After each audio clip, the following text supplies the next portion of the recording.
folding my laundry today, right now, as I record this, but I wanted to get this story out there.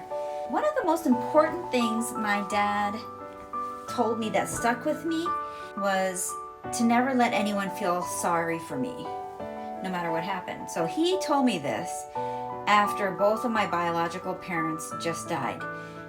And I said, why wouldn't I want people to feel sorry for me? And he said, well, because some people give fake sympathy and they don't actually want to do anything about it. I said, okay. And I just remembered it. Anyways, flash forward, I started becoming a person with a personality of not being overly vulnerable or not needing any help when things were going rough for me. And I would just kind of look within and try to find my power to deal with it.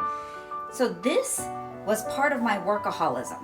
I found that if I could just drown myself in work and really cultivate my talent through working, then I could become someone who's indispensable, especially if I get really highly educated and a workaholic at that, climb up the ranks and just become too big to fail.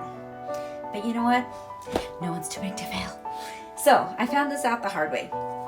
And basically, I worked at Tenet Healthcare for about 10 years. This was my favorite job that I ever had. It was a great company, but most importantly, I was surrounded by like-minded people.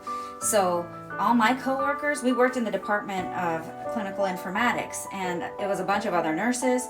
We'd all pretty much have worked in the hospital and had also advanced degrees and things like that. So this was my tribe for sure.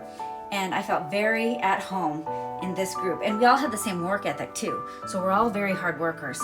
But what I noticed was none of us were really advancing despite all this effort. And then all the people that were getting promotions were really people that weren't masters preferred as the qualification called for, but rather friends of people that were the right people. So this kind of was off-putting, and I was like, this might not be the fight that's worth fighting for. So then I started to check out mentally, and then I got to a point where I couldn't function anymore. And this is when my trauma crept up. So stay tuned for part 2.